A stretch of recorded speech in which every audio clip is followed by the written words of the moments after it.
Stand by for action.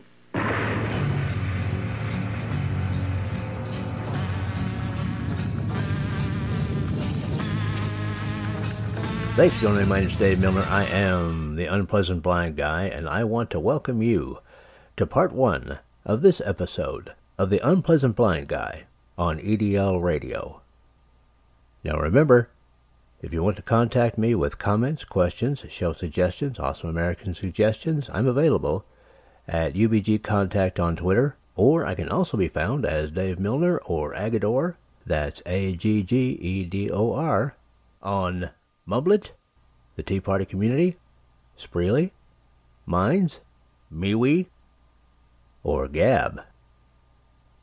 Now let's begin.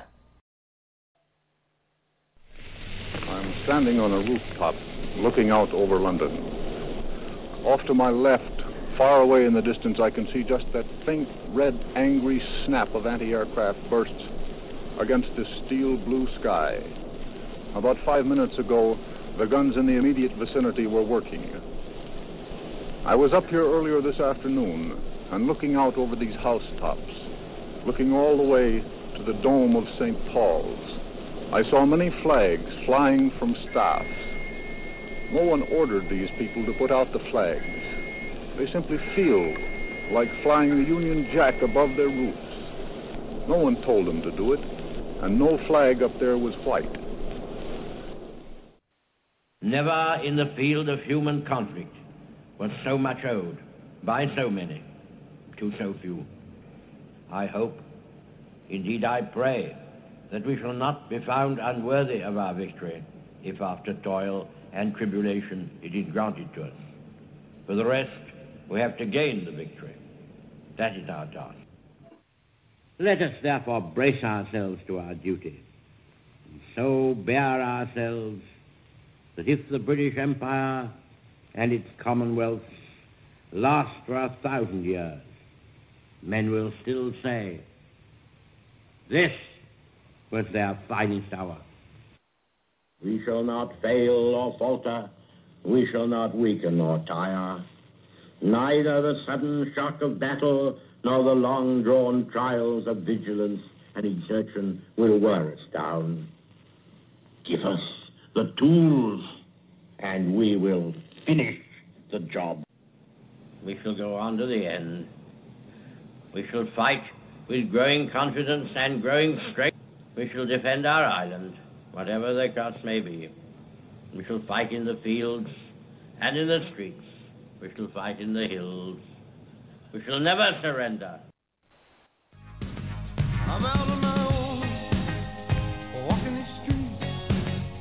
Look at the things that I meet. I feel like I want to go home. What do I feel? What do I know? But I still believe. I still believe through the shame and through the grief, through the heartache, through the tears, through the waiting, through the years. For people like us, in places like this, we need all the hope that we can get. Oh, I still believe.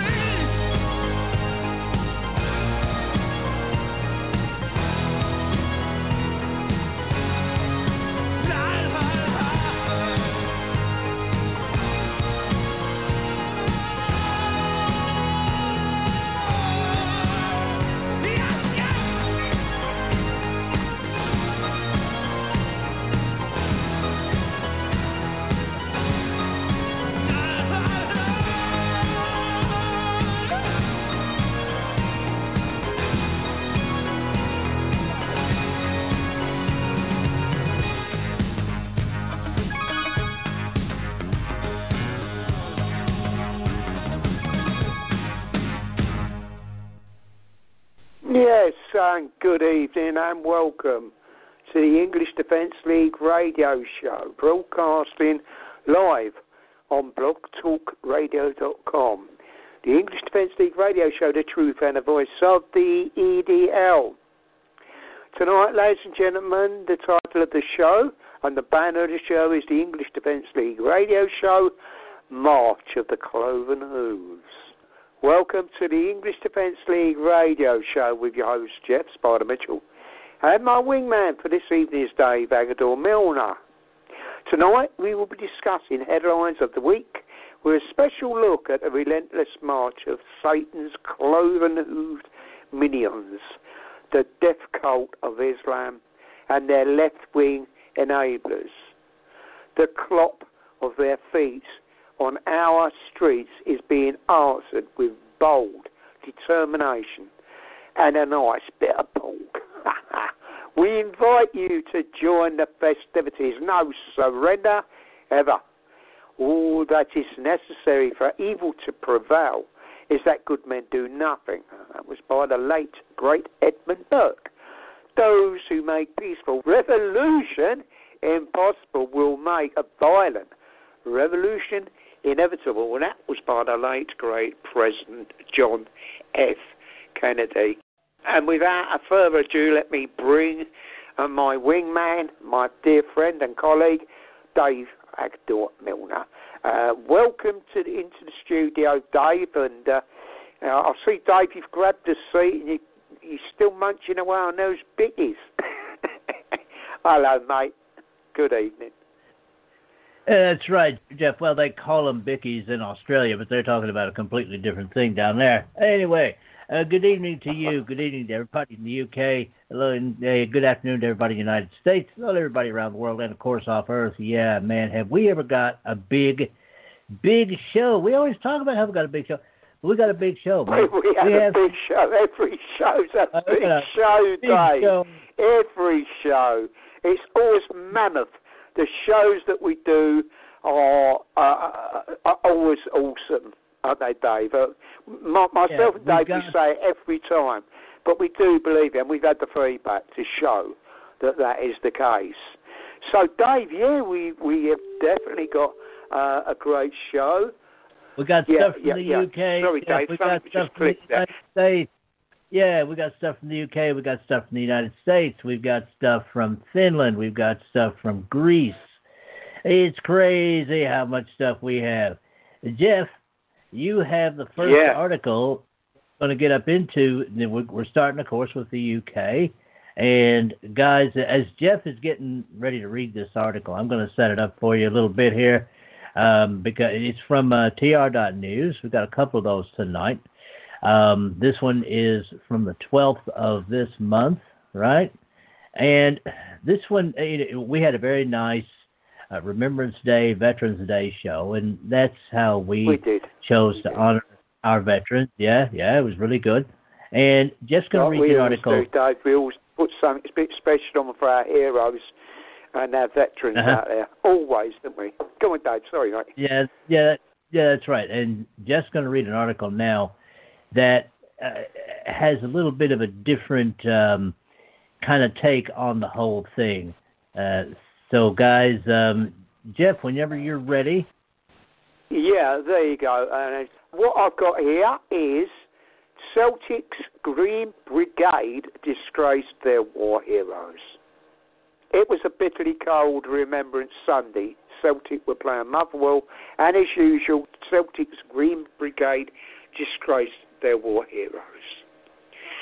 The Green Brigade, a chromosome short of a simpleton, on a bitterly cold day at Parkshead, Celtic's Green Brigade stayed outside while a remembrance event took place to honour the fallen. You know, those brave men who went to war, so we can live as free people in a free nation. Well, once the remembrance event had finished and the game kicked off, the Green Brigade were heard chanting, "Stick your effing poppy up your arse," inevitably causing an uproar.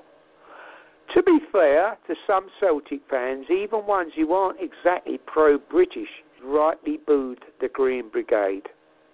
The vast majority of the Motherwell fans also booed during the disgraceful chant. Perhaps that represents a very much alive and kicking sectarian divide. the sort that plagued the north and south of Ireland in recent history. Historically, chromosomal challenge, okay, during 1914, Ireland was part of the United Kingdom, and that was the very year that Prime Minister Herbert Asquith declared war on Germany.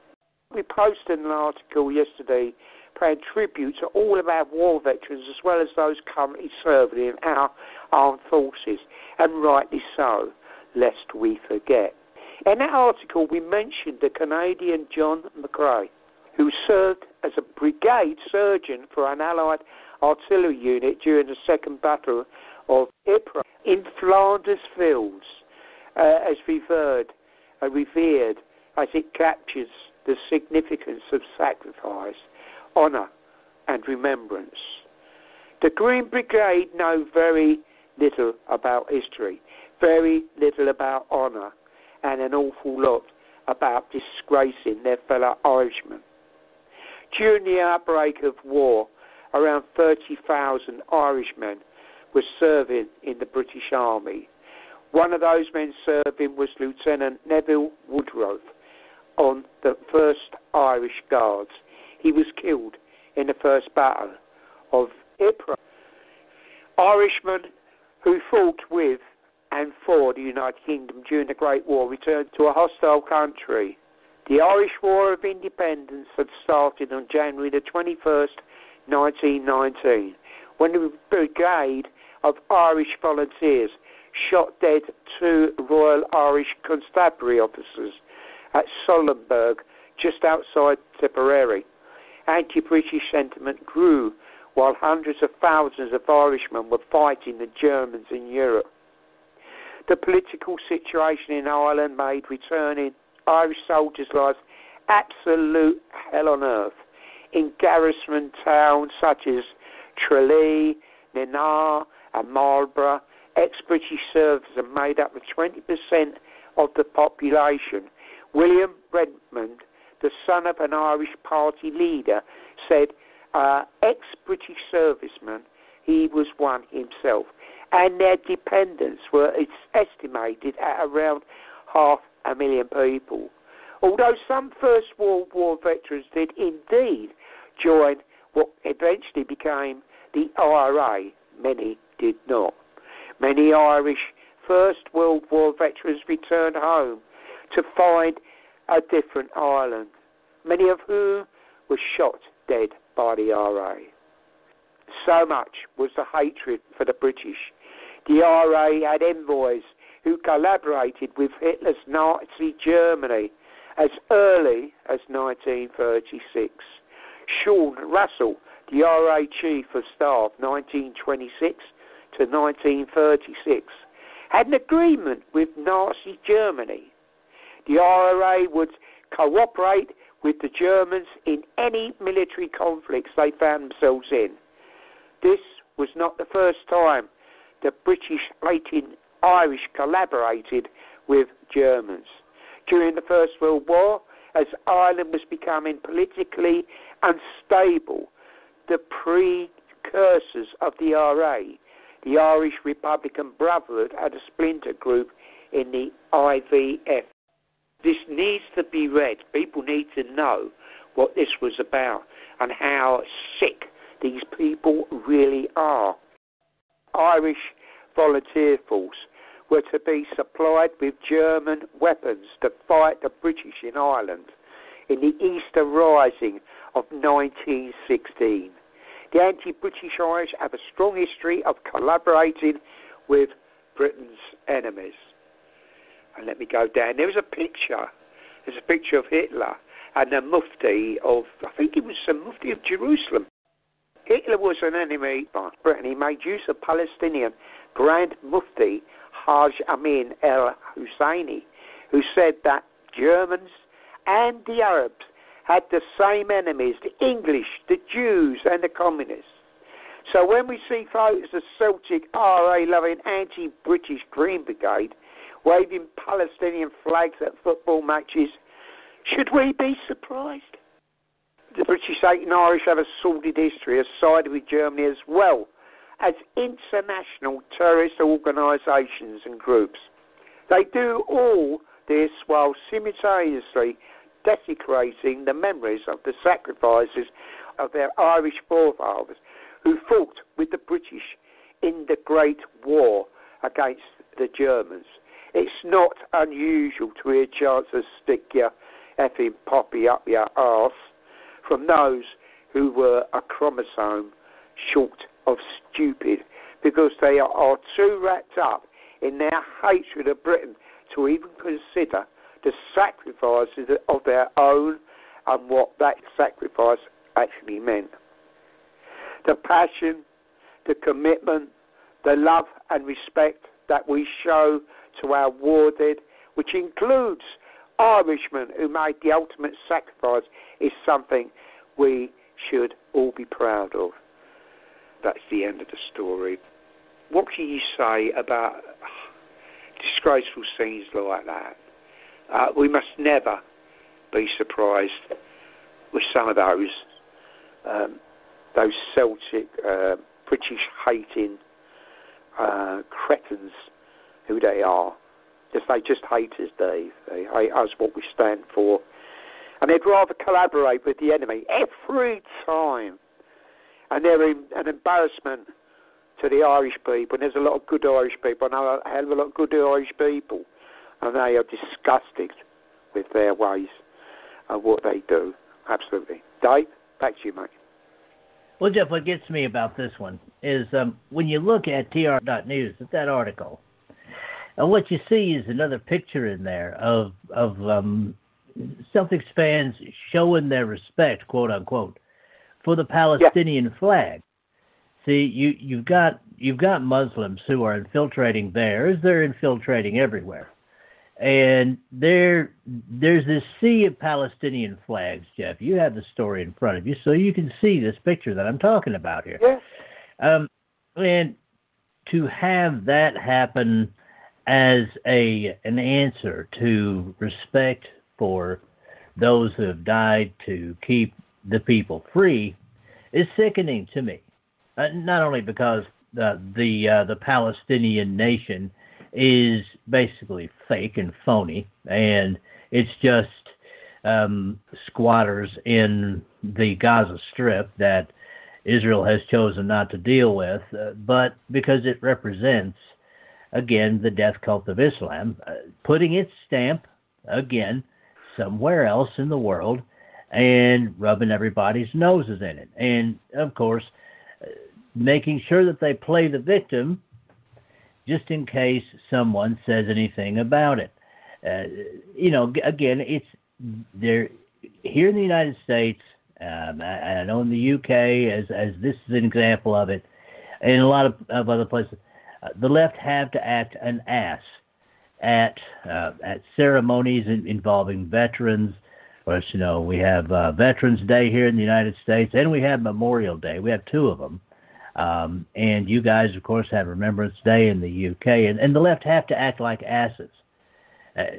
While everybody else fights and protects them, that they can attack people that defend and stand up for their country and for them even. They don't even realise that. But when people come back, and what we see, people were shot in the knees, people were murdered. You see the sectarian killings that went on in 30 years of the Troubles. That's what it is about. It's pure hatred. But I'm glad there's been a cessation of all them terrible things, but you still got those cretins out there that don't deserve the same air what anybody else breathes. They don't like the people that fought for their freedoms. What would they rather? Maybe they would rather be controlled by a Hitler Germany. Maybe that's what they think would have been better. But it just shows you the mentality. They probably haven't got a decent brain cell amongst the whole lot of them who hate the British and the Irish, who stood and fought with side by side with us in the wars. I think that's so discrediting for your own people to do things like that. But there you go. We are up against sick people. They are sick. They are bent on hatred. The hate is so instilled in these people that you'll never rid it of that hatred, Dave.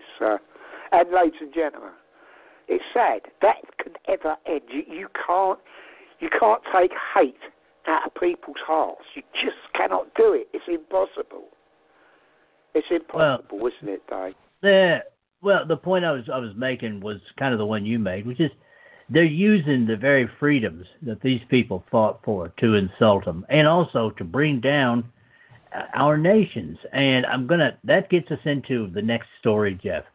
And this one here also comes from the UK, and it's out of tr.news. Now, they put this out on the 13th of November, and I'm not going to read this whole thing, but I want you guys, if you're interested in this, and you should be, to go and look at this. And this includes Americans. Guys, don't think this isn't going on in the United States. In the 2018 elections, some 90 openly Muslim candidates campaigned. They didn't all win, but they campaigned. And don't think that there is an organization among the Mohammedans to get their people in so that they can eventually institute things like Sharia law. Now, I'm going to read just bits of this article, okay? You should go and check this out and look for it at tr.news. Its headline is Islamist Democratic Jihad, Operation Muslim Vote 2019. And that ought to scare the pants off you. Just that bit right there. It started out. Ashar Bukhari founded MPACUK, the Muslim Public Affairs Committee, Islamist Democratic Jihad, Operation Muslim Vote 2019. Now, I'm going to go ahead and just read down some of the stuff that they're producing, okay, for their own, for the consumption of their own rather robotic Mohammedan allies to bite into. And this just shows, guys, they're going to show up at the polls, okay, because they're determined to bring our countries down. Under this one little banner here, Operation Muslim Vote 2019, I didn't put these in the slides because I didn't want to make people sick, okay? But, you know, they've got all their places you can get hold of them. They're on Facebook, of course. Facebook isn't shutting them down. They're shutting down Patriots, but they're not shutting them down. They're on Twitter, ditto, same thing, and they've got a website, okay? And let me get down here. Now, what they've done is put out little banners and posters like the following one, okay, that I'm going to get to right now. Under their stupid name, they've got Operation Muslim Vote Success. The organization has helped de-seat 8 out of 11 Islamophobic MPs.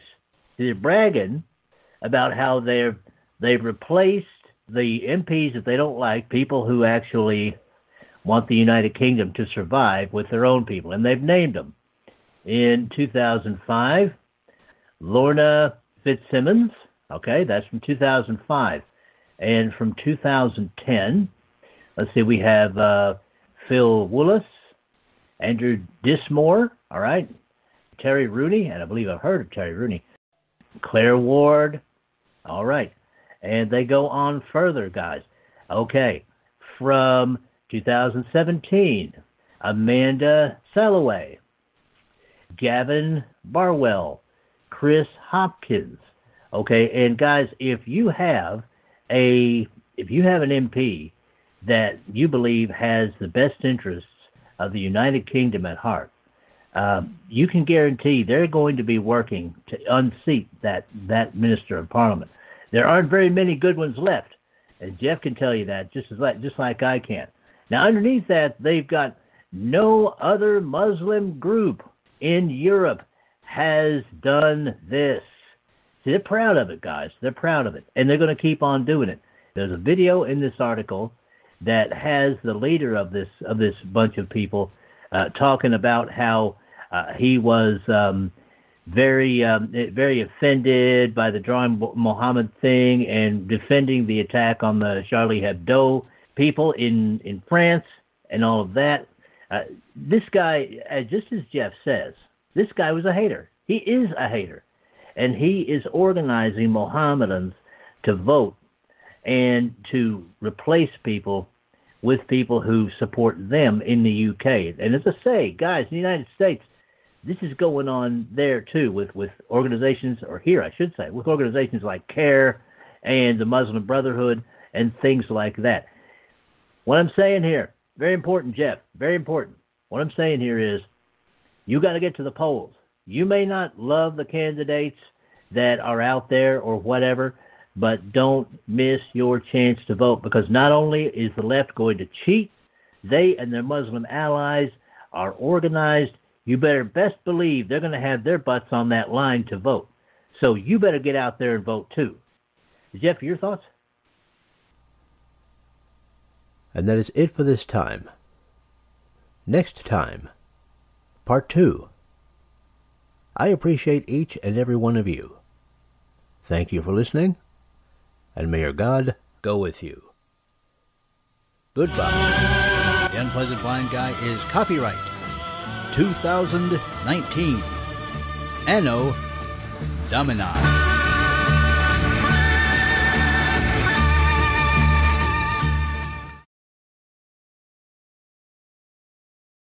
Now for Dave's Canes. Extras that help you navigate the new media world. Conservative media done right. You're listening to the SHR Media Network.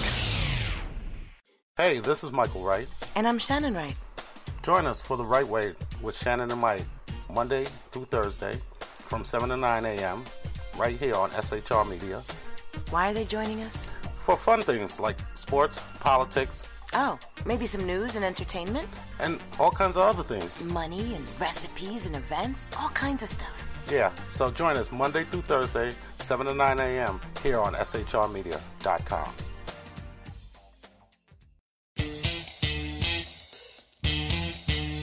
From a public locker inside a dilapidated Long Island rail station comes a show designed to piss off liberals using truth, facts, and ridicule. The Lid Radio Show, featuring the conservative voice from the People's Republic of New York, the Lid himself, Jeff Dunitz. Tune in every Wednesday at 2 p.m. Eastern, 11 a.m. Pacific on the SHR Media Network. Go to shrmedia.com. At Lid Radio, we fight for the truth, justice, and a good kosher T-bone. If you don't listen, Hillary Clinton might sneak into your bedroom in her housecoat late at night and blame you for her election loss. It's the Lid Radio Show with Jeff Dunitz.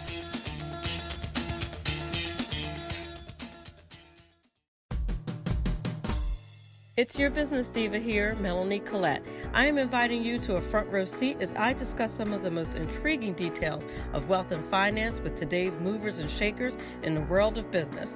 Listen in and discover financial truths on a global, domestic, and household scale. Uncover topics that will impact your wallet today and in the future.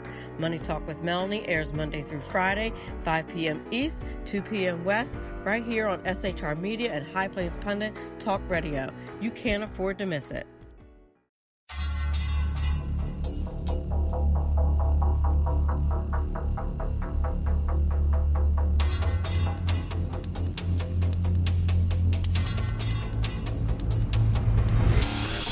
The new show on the SHR Media Network, Sackheads Against Tyranny. On shrmedia.com. Go there quick like a bunny, 11 p.m. Eastern, 8 p.m. Pacific every Wednesday. Live and direct on the SHR Media Network. shrmedia.com. Be there.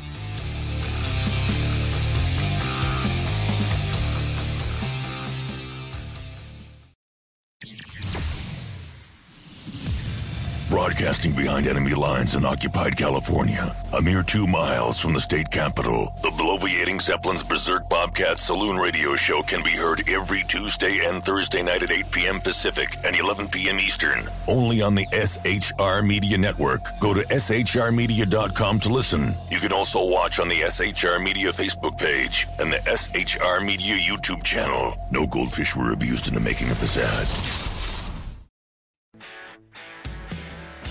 Hey girls, Carry Girl Gear is here.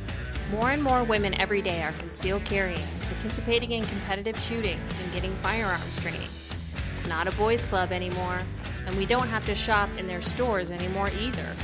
Finally, a cool and unique clothing line just for women. Dope tees and hats for the patriotic concealed carry and 2A girl. So what are you waiting for? Go check out carrygirlgear.com today. Conservative media done right. You're listening to the SHR Media Network.